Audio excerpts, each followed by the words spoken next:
Right. I just want to say thank you so much for coming. That's all right. Thank you for inviting me. And so T.M. Logan is the Sunday Times best-selling author of The Holiday, The Catch, The Daughter, and others. And he's had books adapted into 2 successful television shows. And you've sold over 3 million books in the UK, which is amazing. You've been a Richard and Judy Book Club pick, and you've been translated into 22 languages. Yes, 23 now because Ukraine just came on board. So brilliant. That's awesome. And The Weekend is your 10th novel, which is incredible. How does it feel to be 10 novels in? Yeah, it's very weird because when your first book comes out, all you can think about is that. And I think for a long time, for about 10 years, I was trying to write a book to get published, and all you can focus on is one book. And you can't really see very far beyond that sort of the top of that mountain. And so to get to 10 feels like it's crept up on me, which is weird because I'm only doing 1 book a year, so it's not as if it's but it does feel as if it's kind of come out of nowhere, really. Has it been 1 book a year since Lies first came out? Yes. That's incredible. Yeah. Well, I mean, this is my job. I haven't got a proper job to do, so it's kind of I don't have an excuse to, and so lots of people write 2 books. Kim Slater is a friend of mine, lives near me, and she does 2 or sometimes 3 books a year. So she always tells me I'm a bit slow. Could you talk about The Weekend and how you would describe The Weekend and the setup for it? Yeah, so The Weekend is very much like, in some ways, it's like my other book. So it's a standalone, it's a psychological thriller. It's quite fast paced. It's got a sort of contemporary setting in the UK, and it starts with a sort of moral dilemma. And it's 6 friends. They do something every year at around New Year's Eve. They go to North Yorkshire to spend a few days there hiking and enjoying the scenery and the pubs and what have you. And I took that from something that I have used to do with my family and some other families. And so that was kind of a direct lift almost from my own life. But these 6, so there's 3 couples, and they're out hiking on New Year's Eve, and they get caught in a thunderstorm, a real downpour. And they sort of go down this valley, find a little cave they can shelter in. And in the back of the cave, in a place that they wouldn't normally find it, pushed way down into a fissure in the rock, they find a backpack, and one of them finds a backpack, and inside that is, well, I've got the reading. I could do the reading if you like. That would be fantastic if you don't mind. Yeah, that would be brilliant. So this is an extract from chapter 1. I only have the paper with me, so that means I don't have to bring the book around the country with me. So I'm just a bit lazy. I'm carrying a big hardback. So yeah, this is an extract from chapter 1, and it's told from the perspective of Helen, who is the main character, and she has just managed to lose, she thinks, her water bottle at the back of this cave, and she's trying to find it. Inside the cave, it's musty and damp, wet stone and freezing earth. As my eyes start to adjust, I can make out a deeper darkness between the back of this rock and the wall of the cave. I shift forward, taking my phone from my pocket and flicking on the torch. Light floods the space, and shadows dance against a gap, a fissure in the limestone, maybe a foot high, big enough for a bottle to roll inside. I stretch forward again, my arm inside the gap, up to the shoulder, blindly reaching into the darkness. I'm on the point of giving up when my fingertips brush against something, but not metal, not my water bottle. This is thick material, man-made, something solid beneath it. My mind instantly forms a picture, a sleeve, a jacket, maybe a hiker dead beneath these rocks, a caving trip gone wrong. I flinch back. Guys, I say it over my shoulder, but my voice is drowned out by another rumble of thunder rolling across the valley. No one responds. Get a grip, I tell myself. This gap is too narrow for a person to be stuck in there. I reach in again more slowly and feel a surge of relief as my fingers close around the neck of the water bottle. I drag it out and stow it back in my rucksack. Taking a deep breath, I reach in again, my hand finding a strap, pulling on it, trying to ease it free. It doesn't move. Kneeling down so I can brace myself against the overhang, I try again. This time it starts to shift, but it's heavy and bulky as I drag it towards me, my knuckles scraping on stone. It's not a jacket, not a sleeve. It's a backpack. much bigger than my own little hiking pack, 2 or 3 times the size. It only just fits through the fissure in the cave wall. With a grunt of effort, I heave it all the way out onto the slab of rock next to me. Guys? I say it louder this time, but it's lost, again, in the white noise of the rain. The 3 men are still intent on their map, Jason holding his own phone torch up now to illuminate the folded paper. Miranda is perched on a rock, compact mirror in hand, checking her mascara hasn't run. Only Kat turns towards me, a half-eaten banana in her hand. You okay, Helen? I think I found something. She comes over, taking another bite from the banana. What the hell? It was down there. I nod towards the gap, shoved all the way in. The bag is black, expensive looking, but mildewed slightly round the edges. I pull the zip all the way open, from one side to the other, and fold down the front to reveal the contents. The breath freezes in my throat. For a moment, my brain won't register it, refusing to process what I'm looking at. Inside the bag is more money than I've ever seen in my life. Dun, dun, dun. That's the end of chapter 1. So that's how the story opens, and it kind of flows from there. Really, it's one of those moral dilemma questions. And of course, as soon as they find this bag, they're all sort of flabbergasted and shocked, and think it'll be a great story to tell their friends in the pub, next week or whatever, and or colleagues at work, and of course they all agree pretty much straight away that they'll go via Skipton back home to York the following day and take you to the police station. That's the nearest police station, according to their kind of Google searches, and so they initially agree, and then they go back to the cottage. It's New Year's Eve, start opening a couple of bottles of Prosecco, and they kind of start to enjoy the evening. And a few hours into the evening, after quite a lot of alcohol has been consumed, one of them sort of says the fateful words, "I know we said we're going to take it to the police, but let's not be too hasty. Let's think about this first." And from then on, it kind of, being one of my books, it kind of goes from bad to worse from that point on. So yeah. Always in your books, it seems like you could just use the phrase, what could possibly go wrong? Yes. And then it does, and then it does, Yes. and then it does. What's the worst that could happen, sort of thing? Yeah. Where did the spark for the weekend come from? I mean, it's one of my favorite books, going back to, I think it came out in the early 90s, is called A Simple Plan, one of my favorite thrillers, Simple Plan by Scott Smith. And I think he only wrote 2 books, and I think that was his first. And it was one of those books that I read, I think probably in my 20s, and I had read, up until that point, I'd read lots and lots and lots of fantasy, sci-fi, horror, and all that kind of things. And it was one of the first sort of mainstream thrillers that I read that really switched me on to the genre. There's that, and some books by Harlan Coben and those guys. And I'd always been fascinated by the premise of the book. Is a bit similar to how my book starts. So there's 3 guys find a crashed plane in the woods in the middle of nowhere in America, and in the plane the pilot is dead at the controls, and there's a bag in the back with lots and lots and lots of money in the back, and they make this simple plan to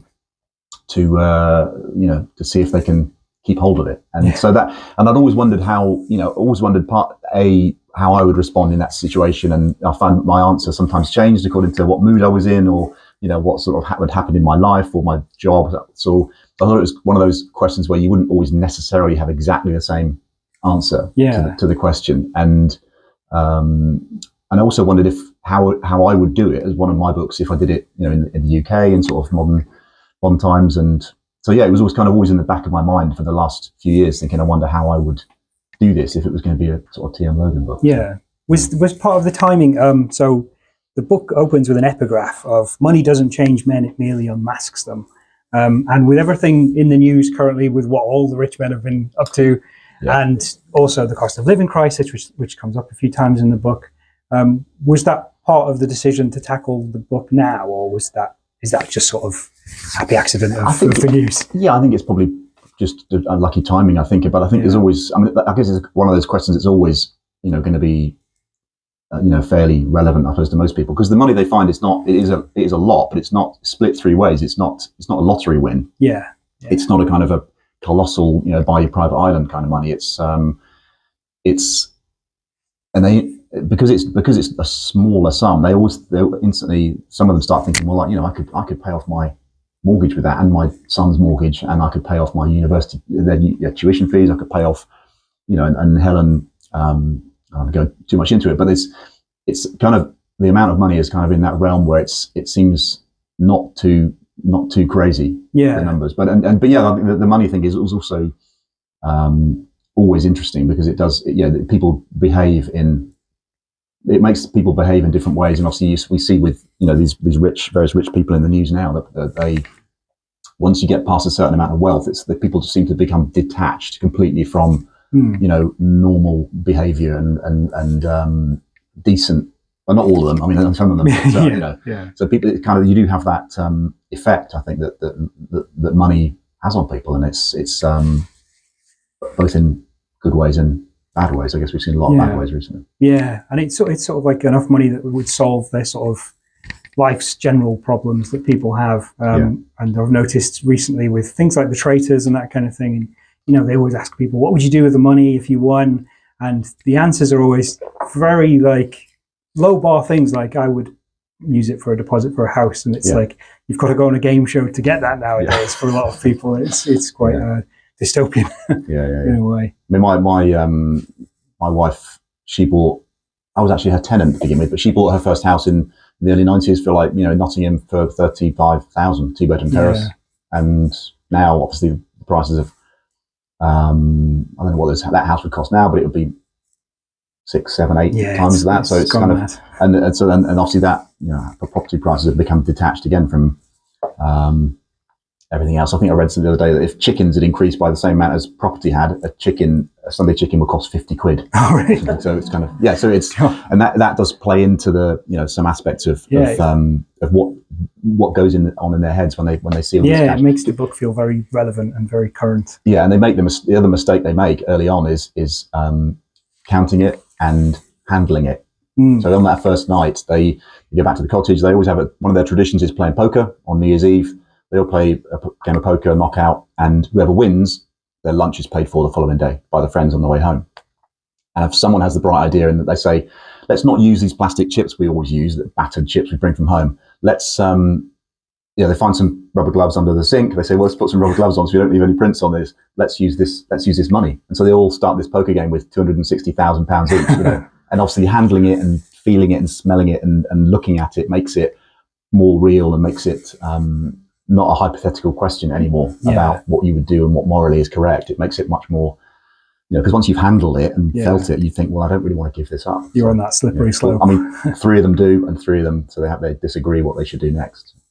Did you have to look into the legality of it? Because I had a quick Google around, because I didn't know whether it's legal to keep that sort of thing if you find it, or Yeah, I mean, there was a bit of research on that, and obviously there's also whole legislation around archaeological finds, and which is again a kind of different thing. But and then I was looking at how hard or easy it would be to make counterfeit money, which is obviously very, very, I think very, very difficult now. But one of their initial things is, well, this is probably not real. This is probably fake. And one of the things they try and tell themselves, and Helen tries to tell herself so that she doesn't have to make that decision, but then they come to the conclusion quite early on that it is real. But the legal side of it was interesting. And I was talking to a friend who is an accountant and about it. And I can always, when I ask people questions like, how would I launder this amount of money? I could see her kind of face. So she was sort of withdrawing from me like this, like, oh my God. And she came to the launch in Nottingham a couple of weeks ago, and I didn't want to sort of point her out by name and thank her, because I thought she probably wouldn't. She wasn't telling me how to launder money, but she was saying what regulations are and what banks would do. But sometimes people do get a bit nervous when I ask them, how do you break this law and how would you get away with this? And, one of the things that I absolutely love about your books is they're full of these really tricky moral dilemmas. There was one in the curfew of how far would you go to protect your own son? Yeah.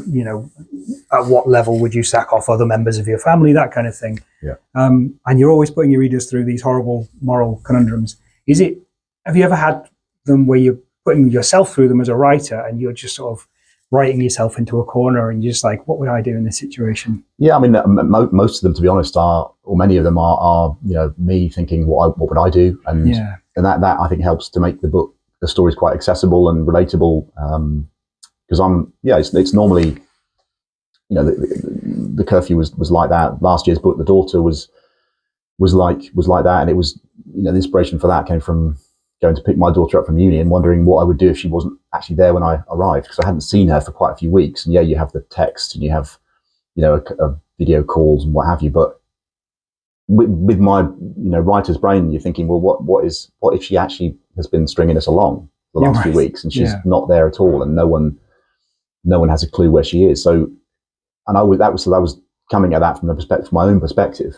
Obviously she was there and it was all fine, but she wasn't ready. But not even once in 3 years was she ready when I came to pick her up. But that's normal. That sounds like quite an anxious way to live. Yeah, well, I mean, it is kind of, and that is one of the things what's the worst that could happen, kind of thing. That's sort of in my job description, unfortunately. But I think it's to some extent, many of these books are like that. And then for most of them, it's because people say to me, could you do a sequel to this book or a sequel to that book? And I often think, well, for most people in these books, this is the worst thing that was ever going to happen to them. So all the most extreme or the most extraordinary thing that's going to happen to them. So to kind of make them go through it again would be difficult. I think it would be it's like the Die Hard thing, isn't it? When it just keeps on happening to them again and again and again, and it's like, would that really be? So it is the most extreme. And in many of the cases, also not all the characters are there at the end, but I can't give any spoilers.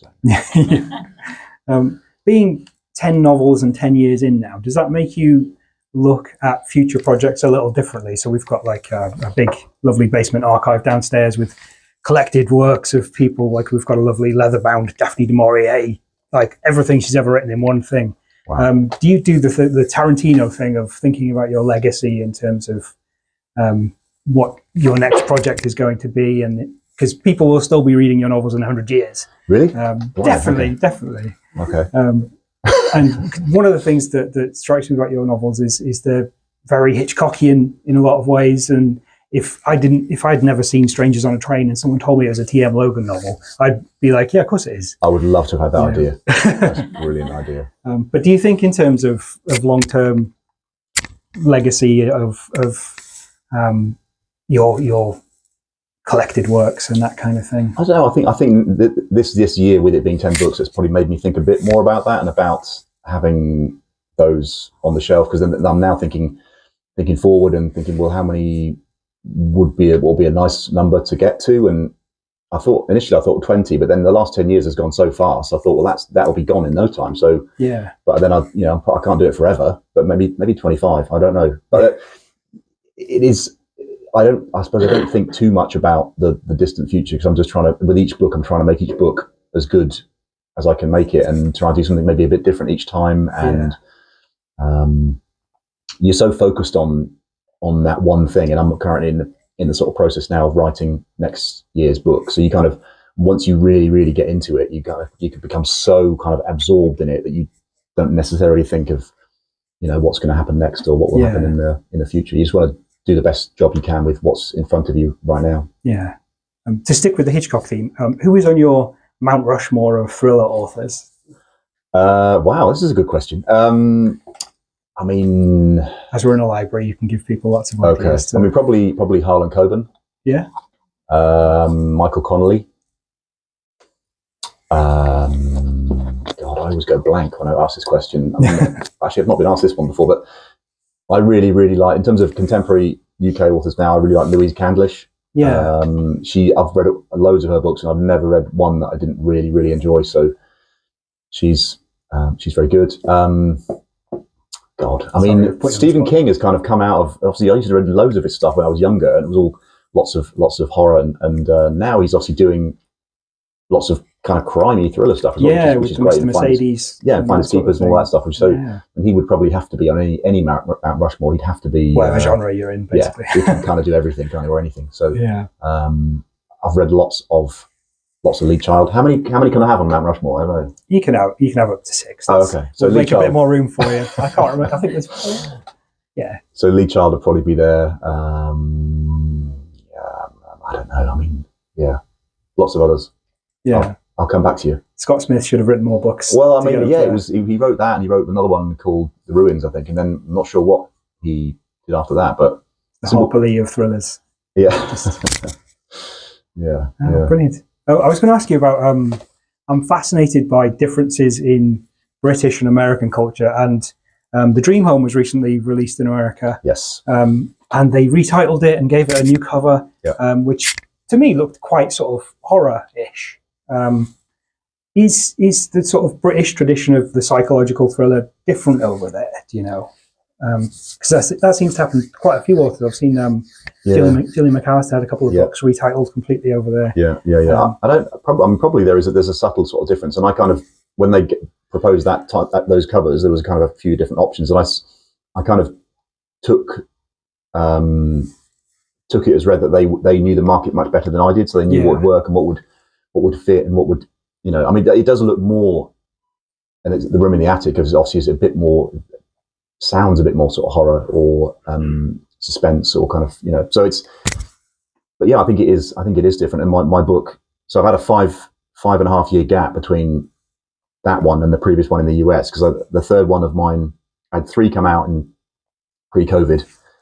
The third one was called The Vacation, right? Which again was the holiday, but retitled, because in America the holiday is like means like bank holiday. Right. Doesn't I think it's actual, like a Christmas book or something. Yeah. So they retitled it Vacation, and about 6 weeks after it came out, they said, the sales aren't where we want them to be, so we're going to pull the plug.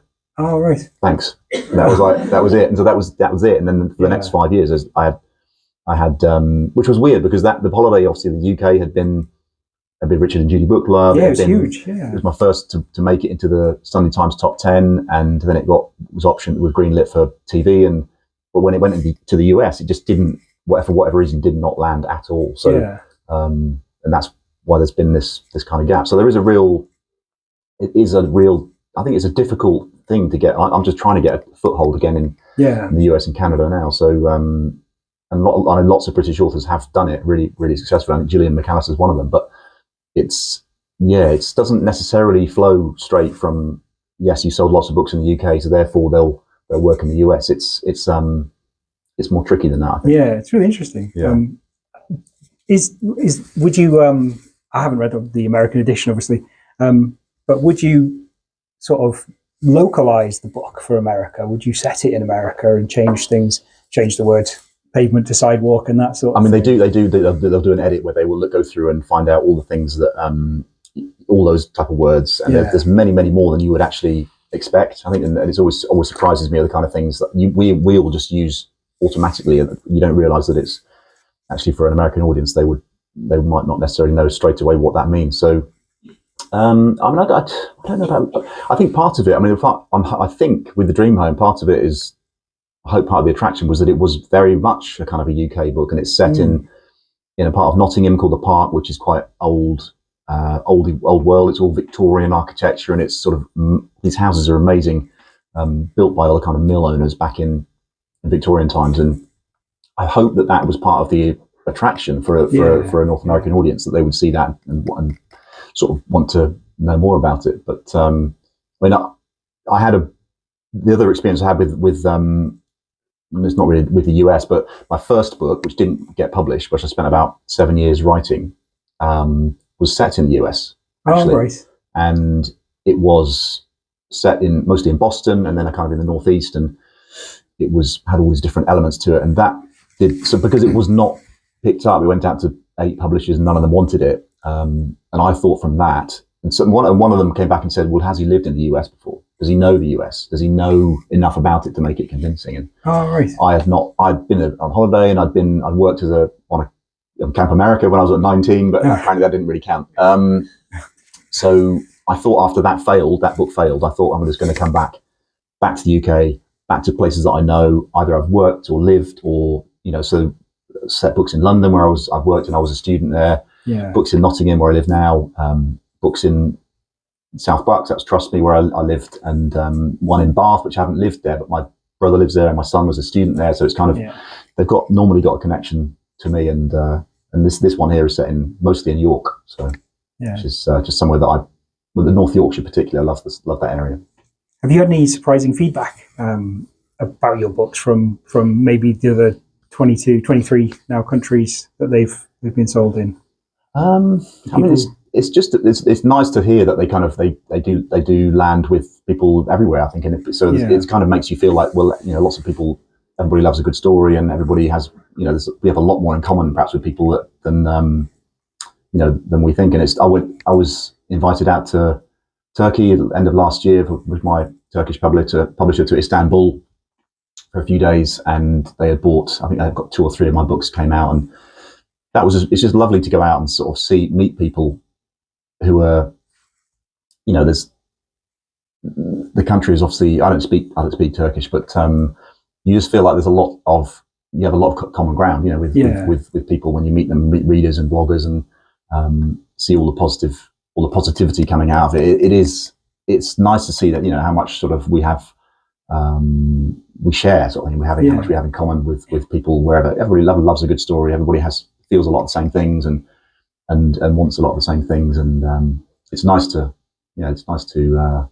see that. Must have a lot of the same fears as well. Yeah, for sure. And concerns around family and your future and sort of, relationships, and who do you trust and how do you know who to trust, and what do you do in a certain situation. So yeah, hopefully this will be kind of hopefully picked up in other places, and I don't think it's sold anywhere in translation yet, but fingers crossed. Yeah, I'm sure. I finished it this week and it's absolutely brilliant. I love it.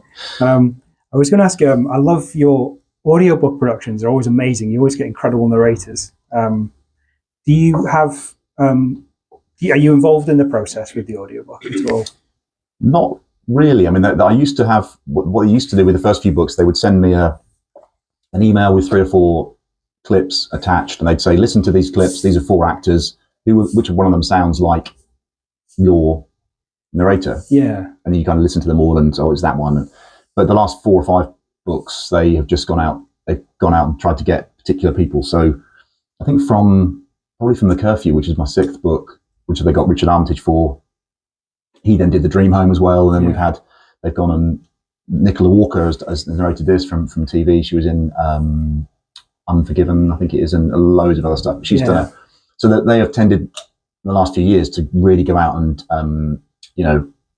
target particular actors with a kind of bit of TV experience or lots of TV experience, and so they come to me and say we've got so and so, and I just sort of say brilliant. I don't really have a lot of involvement. They just but the people they've had have been really, really good. And you won an award for Audiobook of the Year last year for The Dream Home. For The Dream Home, yeah. So well, I mean, I said in the speech, I said I think it was a large part of that was down to Richard Armitage, because obviously he's an amazing voice and is an amazing actor, and so he kind of and whenever I put anything on Facebook or anywhere about saying please vote for me and Richard Armitage, there was lots of feedback, because he's got a huge fan base, and he's a very nice guy as well, and writing his own novels now, which are incredible as well. I just saw one downstairs actually. I was coming in the cut, and he had Geneva, which was I think probably a couple of years ago, but he's a very busy guy, because he's obviously doing he's doing loads of these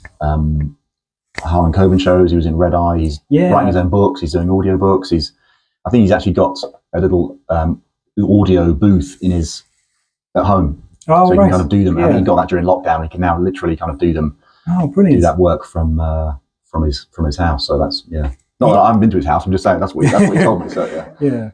Do you have any more plans for adaptations in the works and that kind of thing?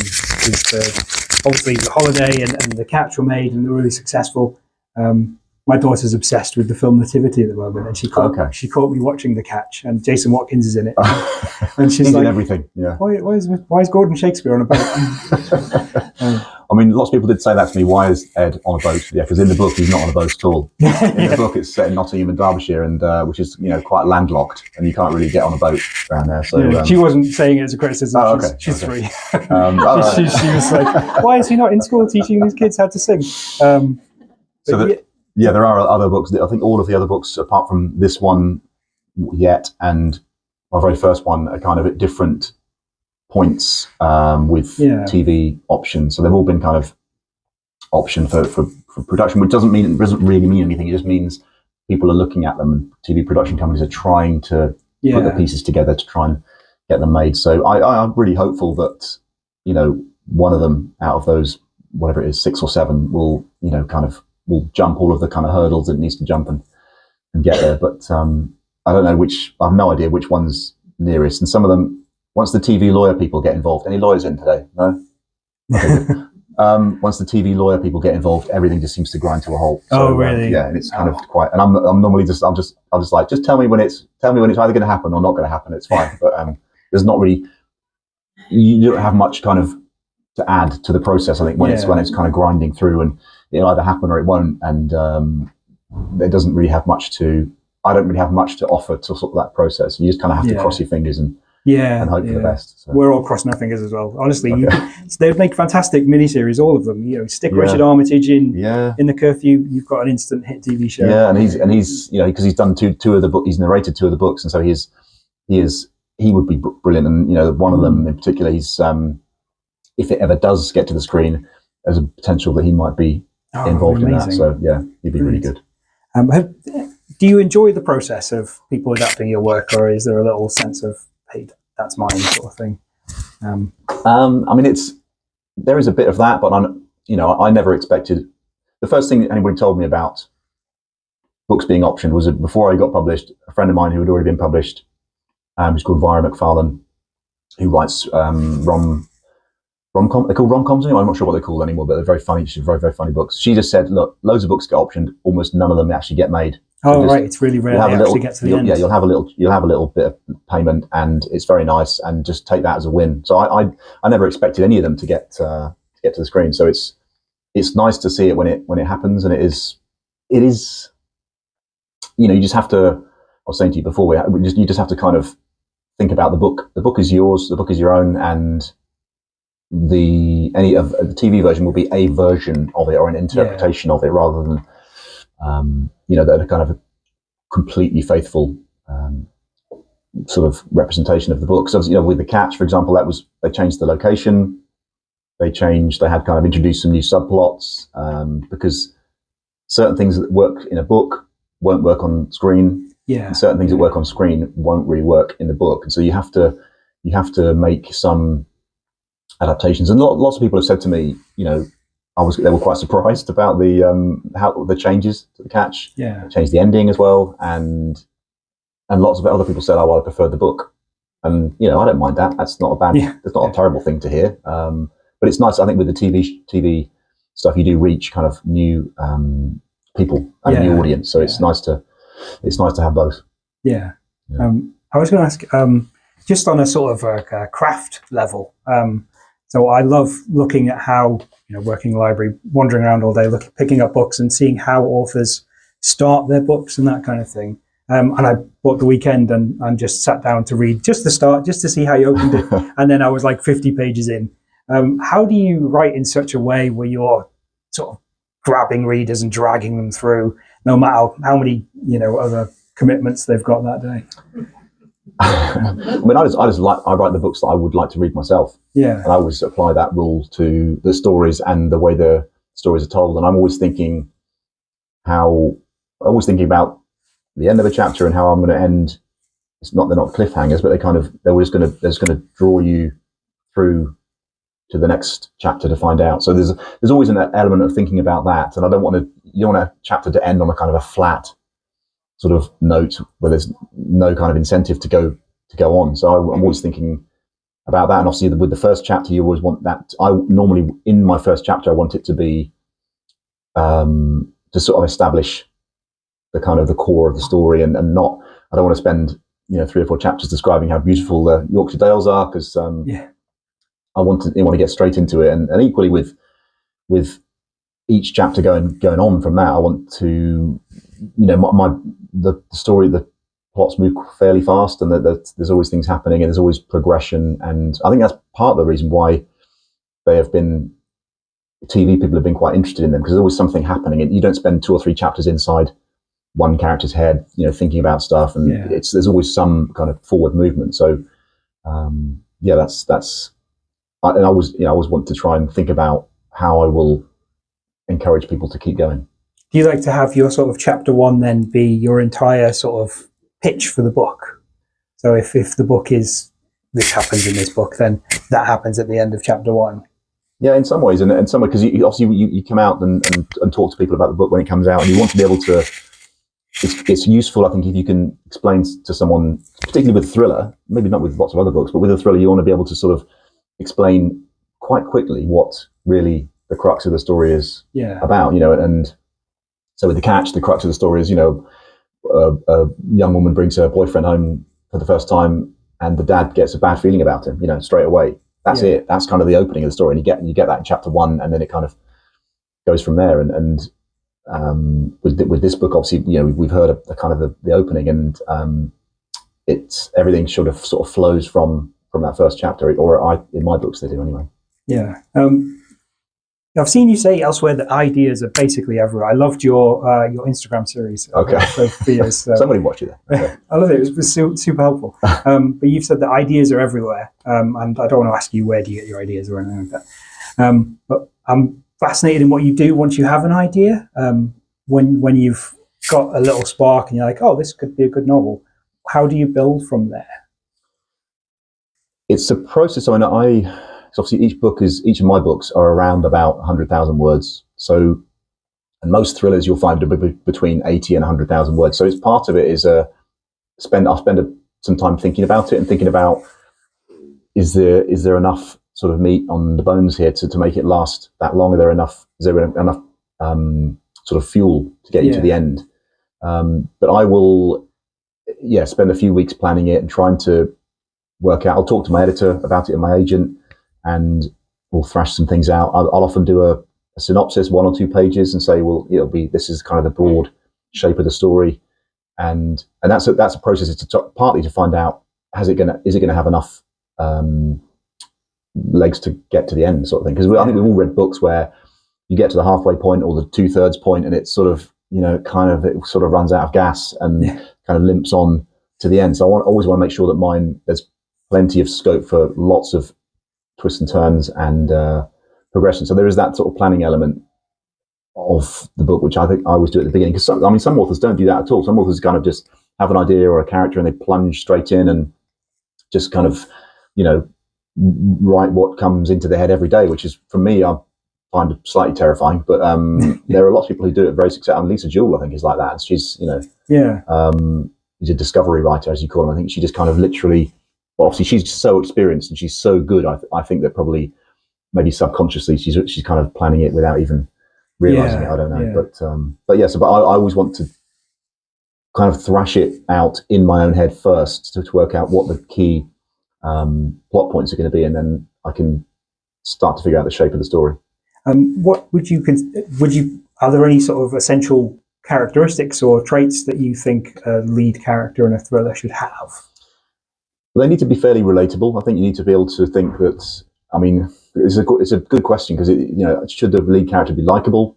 I mean, often they're not, but in the books I write in the sort of this genre, I will tend to try and make them reasonably sympathetic. Yeah, you might often find them making questionable decisions, but they're often doing them for the right reasons. And in this book, Helen is almost kind of the moral heart of the story. She is the one who finds the money by accident at the beginning, and she's one of the 3 of them who was saying right from the start, we all know what the right thing to do is here. We all know what we should do. Don't try and convince yourselves otherwise. And she's kind of maintains that for quite a long time. So, I think the most of my characters, most of my main characters tend to be, I like to try and make them fairly relatable. So that's someone you might know, or someone one of your friends, or you don't really get lots of serial killers in my books, or kind of FBI people, or there's obviously lots of that tend to be police in most of them, because there's normally crimes involved. But it's normally the people who you might know, or members of your family, or friends or colleagues from work. So they're they're fairly everyday people, really. They're normal people. Not people who can solve a problem by battering someone. No. And that's, on the occasions when I've sort of had those elements in the plot, my editor will kind of sort of pull me back and say, let's just, come on, Tim, let's just think about this. And that's, you can't, you're thinking about this in too much of a sort of Jack Reacher kind of way. Right. So let's think about it in a bit more of a regular person way. Yeah. As I said, your books feel very like Hitchcockian in lots of ways, and timeless in the same sort of way that you can watch a Hitchcock film now and it's still brilliant and you're still really into it. Did you sort of study thrillers to get to the point where you can write them as effectively as you do, or is it more instinctive and you've sort of found as you've written more and more of them? I think I never did a course or anything. I've never done. There are some really good courses out there.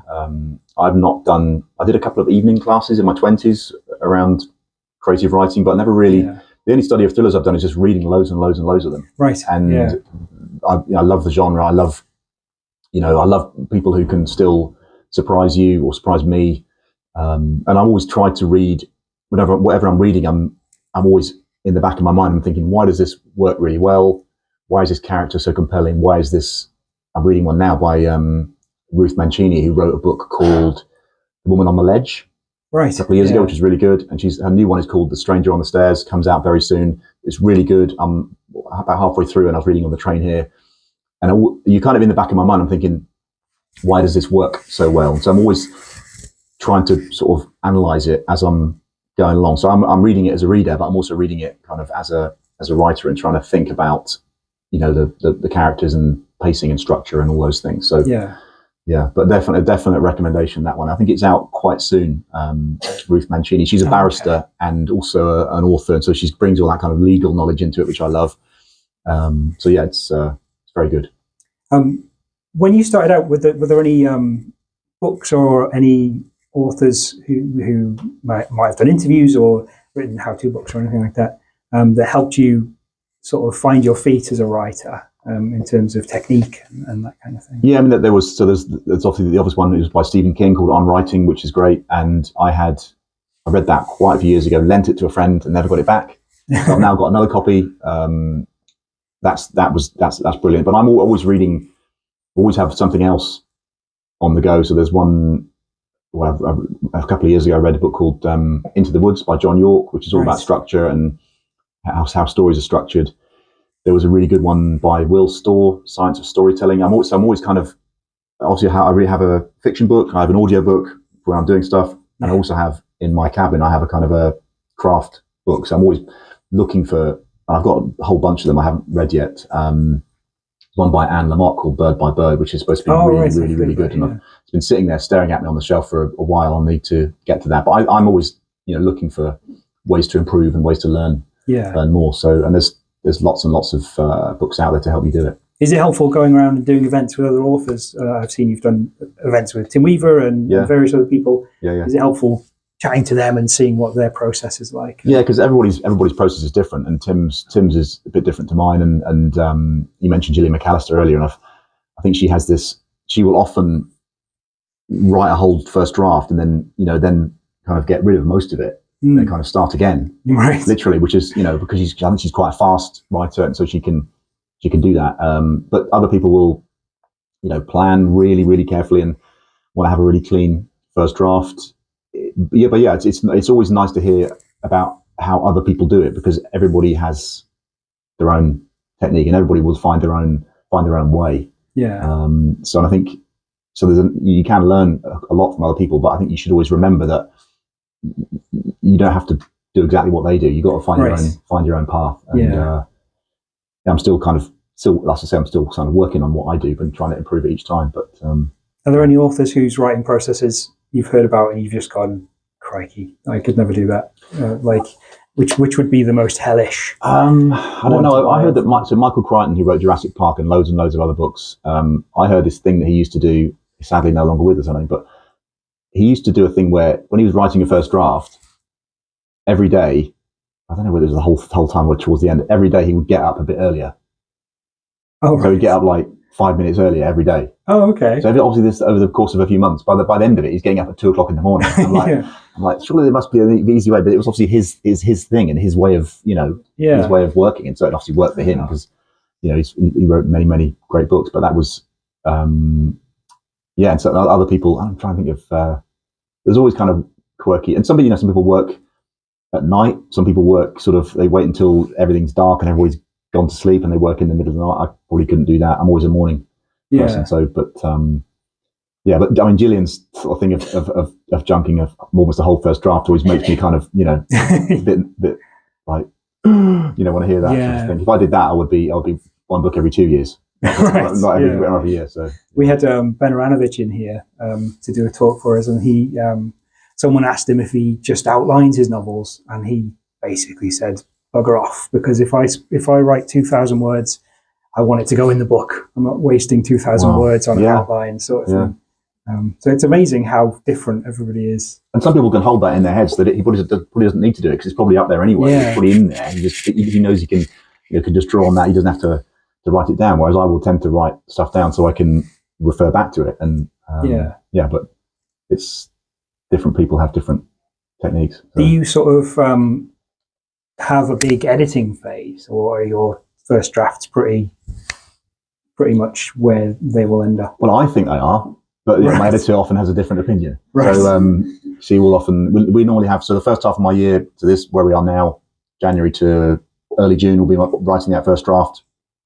Second half of the year, or most of it, we'll be doing three edits. So a structural edit, a line edit, and a copy edit. And the structural one, the first one, is always quite chunky, quite big, and quite, that's when my editor will go through the whole thing. She's the first person to read it, and my agent and my wife will also read it and give feedback. And that's often quite a significant piece of work. So it can take sort of 6 or 8 weeks. With this book, with The Weekend, they said, luckily lots and lots of comments, but the main comment was, can you just rewrite the last third? Oh, right. Because we don't think it really works with the rest of the book. Right. So all of this, the published book, most of the last, the large chunk of the last third was completely new. Right. And my wife was saying, how does it end? How have you done it? Because she's only read the first draft still. She hasn't read the actual published book yet. So they can be quite, and obviously you kind of have the back and forth and you argue and you say, well, but if my agent says that and my editor, but they both say the same thing, they kind of gang up on me and say, let's have a think about this again. And because my mother-in-law and other people, my mother-in-law is quite outspoken. She just, when I tell her stuff like this, she just says, why don't you just tell your editor to piss off? But you can't, I'm like, Jenny, you can't really say that. I mean, you think it sometimes, but you think, well, probably if they're both saying the same thing, and yes, I can see what the argument is. And quite often when I tell people what, so The Curfew was also at quite a radically different ending. One or two others have had. And when I tell people the original versions, they always kind of look at me in a kind of blank way. And so that's when I know that rewriting it was the right choice. Right, so, yeah. Oh, please. Do you have any advice for writers who are sort of trying to get into the publishing industry? Maybe they're working on their first novel and trying to find their way to the end of it.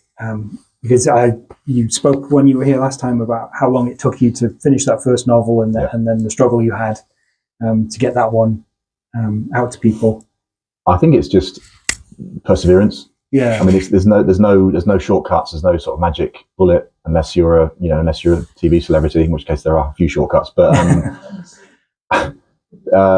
you just got to keep going. And allied to that, you got to be stubborn. One of those little videos I did before the book came out, I said you got to be stubborn enough to carry on and keep going, and sort of boneheaded enough to just plow on, but also try to learn as you're going along. So you got to have a bit of humble attitude as well to try and learn. And because if you're going to write the same book over and over and over again, and they're all rejected, then that's obviously pretty soul destroying. But if you can write one book like I did, have it rejected, and take all of that learning into the next book and try to improve, then I think that certainly worked for me eventually. Obviously it took quite a long time, but no, I think you just have to persevere and write what you love.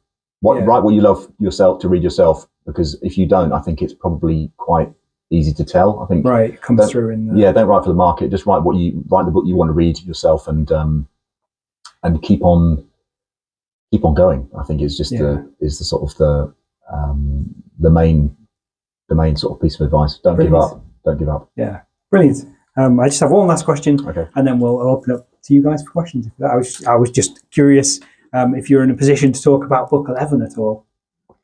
I am, and I can a bit, but it's sort of in that, it's still when a little bird's just hatched and it's kind of looking at the top side of the nest. Yeah, it's kind of a bit rubbish. It's a bit like that at the moment. So it's but the beginning of it is sort of turning many of my other books on their head. So most of my books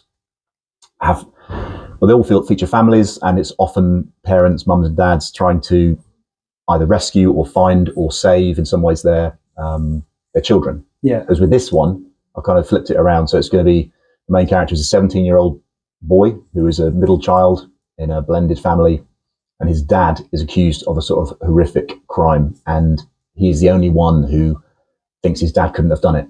And everybody else thinks he's kind of got blinkers on because it's his dad and he idolizes him. And there's tons of evidence saying that his dad did do it, but this lad is the only one who believes that he didn't, and he sets out to try and prove his innocence before it's too late. So that sounds brilliant. Yeah, thank you. It's just called Book 11 at the moment, so it's not got much. So anybody's got any ideas, we've been kicking titles around and haven't agreed on anything yet. So it's Book 11. It'll be out sort of this time next year. Brilliant. If I actually finish it. Yeah. How far in are you? About 5,000 words. Oh, okay. Only 95,000 to go, so brilliant. It'll be fine. Oh, amazing. Oh, that sounds nice. Does anybody have any questions at all? Yes. Do you have any control over the artwork when the books come out or not?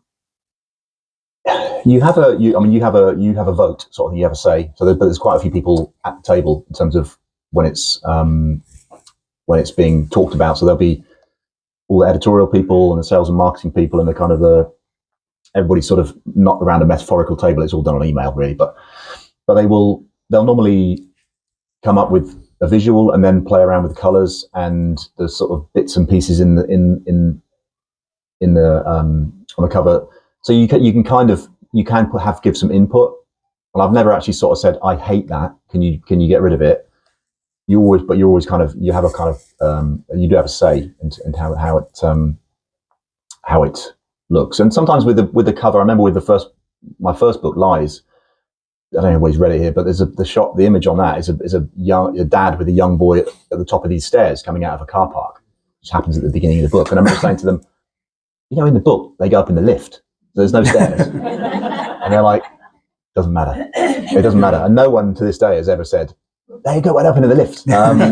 So you're just trying to represent something and obviously trying to make it quite striking. And so it has a kind of relationship to the other books that have come before. And so there's lots of different factors, and I can certainly give my input into it, but I'm not that good at that kind of sort of graphical images, and my agent's really good and I kind of defer to her quite a lot, but in terms of that sort of imagery, I'm not really very good at it. So I tend to, I've liked all the covers, and I think I kind of try and leave it to the people who know what they're doing. I love the house style you've kind of got going on with the covers you've had for the last few. I think they look brilliant. Yeah. Really distinctive. I'm really pleased, and obviously they'll often rejacket them for the paperback. This will come out in the summer, first week of July, because it's a summer book, and then it's sort of think, well, we should make it a bit brighter. So the last 3 or 4, they kind of have changed the image and made it more of a sort of a summer. So it certainly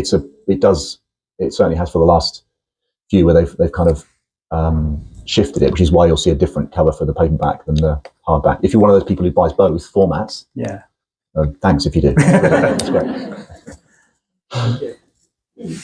Yeah, you've got obviously friends. Somebody else. Oh, sorry, you go first. You've got friends of other writers, and you've obviously edited those people. Do you pass your draft on to your friends or writers and get them to critique your work or not? I don't. I know some people who do that, and some writers are in sort of like WhatsApp groups, and they'll kind of send their stuff around. I have never really done that because that first group of mine, the first readers, is quite small. So it's just the editor, agent, and my wife. I don't know why. It is. I think it is really useful to get feedback but often from friends and family, it can be, it's probably difficult for them to be completely neutral. Yeah.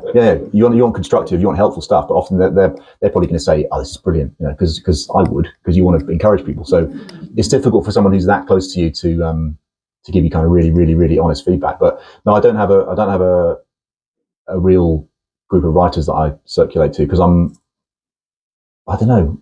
Maybe I should. I don't know. But I've got lots of people that I talk to about other stuff and about other things, and but yeah, including Tim Weaver, but not to see first drafts. No.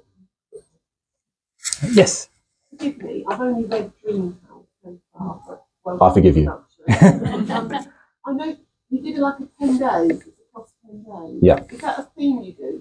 Is that something you enjoy doing? Just say, right, 10 days. This is what's going to happen. You like that time constraint you give yourself?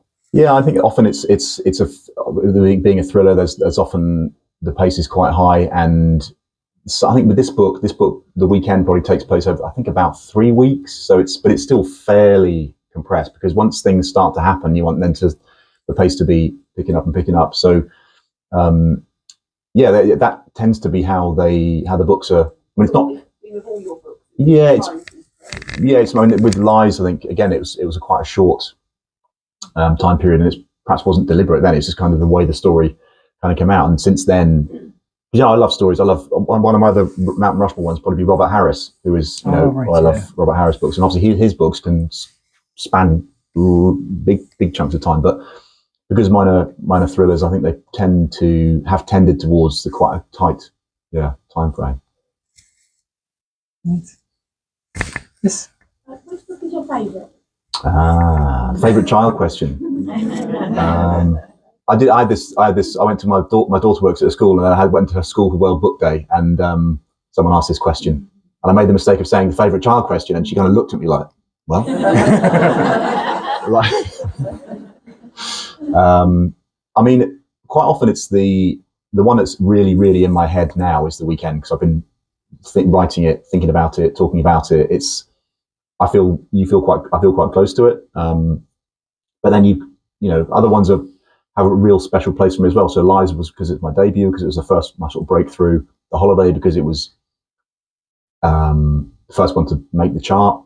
The Mother I really like, because it's kind of, I just love the story of, it's quite a straightforward, streamlined story, and I don't know, they're all special for different reasons. But then it's like kids, isn't it? Sometimes one's your favourite one day, and the next day the different one's your favourite. Depends if they've like crashed the car into a fence post. Not that my kids have done that, but So, Would you consider writing a book about writing books yourself? I don't know. I mean, I've done. I suppose if I was asked to, I could try and contribute to one. But there's this series that you mentioned in the run up to this book coming out. I did 10 short videos on Instagram about sort of things that I've learned over, however long I've been writing. But I suppose I would think about it. But the thing is, I always think that it's difficult to say how you should do things. I mean, I know how I do things. Yeah. But then it's a question of, and I can certainly tell people how I do things, but then I know that maybe it's not the best way, or there's lots of other ways of doing stuff. So, I mean, I actually honestly hadn't thought of that, but it would be, if someone asked me to do a chapter or something of a book, I certainly could entertain that. I don't know if I could do a whole book, because I feel like a lot for me, a lot for every author, there's a lot of luck involved as well, for sure. And that first book getting published, there's a lot of luck, because he has to hit the right person at the right time. He's got space on the list. He's looking for a thriller. And that's the sort of thing you can't really legislate for. So that luck element is always going to play a part, and that's you can't teach that. You just either get a bit of luck or you don't. So yeah. Yes. On the initial planning stages for this book, are there any plot lines which you abandoned but you wish had worked out? Yeah, I mean, there's certainly plot lines that are abandoned in the second or third draft, and in initial planning sometimes as well. It can be that's why I find giving my editor a synopsis early on is helpful, because she can flag things that she doesn't like or won't work or will put people off. I was more interested in what while you was sort of like self-editing at its initial stage. Yeah, I mean, I'll try to avoid certain things. There's never going to be any cruelty to animals in my books. I made the mistake of, in book 4, in The Catch, having one of the cats gets a bit of a rough treatment, and but she's fine at the end. But I get emails from people saying, I'm not going to read on unless I know that Chloe, the cat, is going to be all right. So don't do that. I don't do that anymore. There's nothing ever, all the dogs and cats are all absolutely fine. But there is a pigeon in the dream home that meets a sticky end, but pigeons. Sorry, what was the question about the self-editing? It was any plot lines. Yeah. Which, at the initial stage when you was plotting the book, which you wish you had worked out, but ultimately you thought, Yeah, some things you think I have at the beginning of the plan, and I realise towards the end that I've not put them in or I haven't made them work. Yeah, so for sure that can sometimes happen, and sometimes you have too much to put into a book, or you have certain things that I think I want this character to be doing, and then when you get to know the character more, you realise actually they wouldn't do that, or they wouldn't do it in that way. So I think it's once you start to know the characters more, you then have more of an idea of what they wouldn't do. So there are certain things that end up on the cutting room floor, sort of thing. So yeah. Are you always trying to sort of streamline the story to make it as sort of lean as possible? Yeah, in some ways, and I mean, it needs to have everything. It needs to earn its place, right, in there. And my agent said to me years and years and years ago something along the lines of, everything you write or every page should have either it's going to help to advance the story, or help you to understand the characters more, right, or establish a sense of place, or do 2 or 3 of those things. And if it's not doing any of those things, then you've got to think about, should it actually be in there? Right. So that's that's kind of paraphrasing what she said, but it's so yeah, you're always trying to make it lean and mean and fast moving. So yeah. Great. Yes. A number of your books are written from a predominantly female perspective. As a man, do you find it harder to write from that feminine perspective?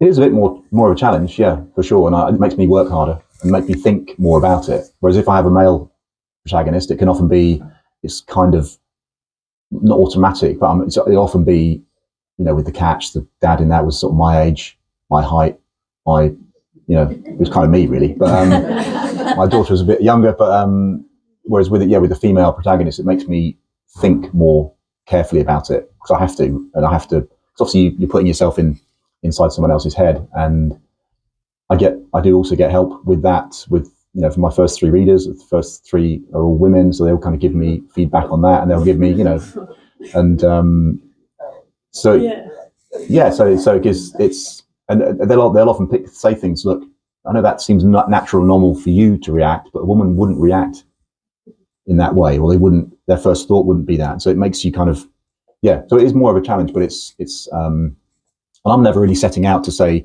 this book will be with a man or this book will be with a woman. I've tended to mostly alternate, just because it's interesting for me. But I just think whatever the best person to tell the story is, I'll use them. So with the daughter, it's last year's book. It's a relationship between a mother and a daughter. The Catch is a father and daughter. The Curfew is a father and son. This book is a little bit different because you've just got 3 couples. But yeah, so to answer your question, it is more of a challenge, but I do like it as well. Anybody else? Yes. Would you ever be tempted in future books to refer back to snippets from other books or characters? So someone, might mention, going to this cottage up in Yorkshire, but Helen next door said, "Oh God, don't go there." Or sort of link characters or at least Easter eggs of books into it. I've done it, I think once. Last year's book, The Daughter, that was set at a university, a fictional university. Well, it begins at a fictional university called Queen Anne's. And that was where all the action took place in my second book, 29 Seconds. So it's kind of, and it was a very brief reference to the main antagonist of that book, who was called Alan Lovelock, in last year's book. So there's kind of I've done it like once or twice. I've probably done it, but it's quite rare. But I would like to. It'd be nice to have more sort of books referencing each other. That's quite a nice, without putting people off, because obviously lots of people have not read all of them, and you don't have to read any of that. You can read them in any order, but yeah, it's great. It's quite a nice idea to sort of reference other people, but yeah, and they're also in different parts of the country, so it depends on geography sometimes. Yeah. Does anybody else have any questions at all? Yes. Hello. The books of yours that I've listened to, I haven't actually read one yet because the audio books are so good. And they sort of put all of the drama in that I'm afraid I might miss. The ones I've listened to, they're all seem to have a bad relationship between them. So now I'm getting to the point where you say that the character's calling the police, and my heart sinks. I'm like, oh, there's something very wrong. Yeah, I mean, I wouldn't say I'm not.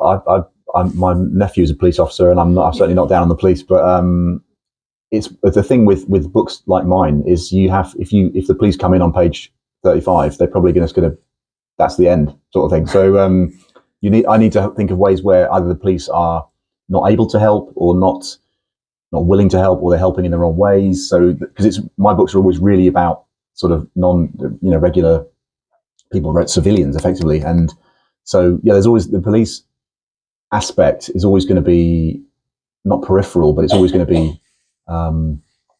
there's always going to be a sort of secondary characters. They're trying, for lots of good reasons. In many cases, so in the Dream Home, they're sort of coming around and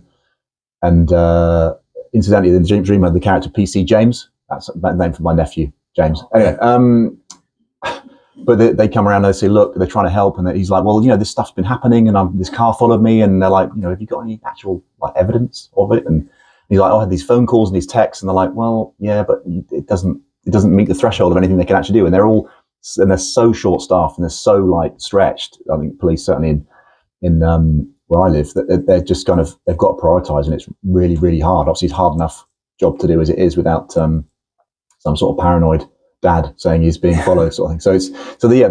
But that is a constant kind of thing in the books. The police are always going to be there, but not always. They can't solve it on page 40, otherwise it's going to be a really short book. So.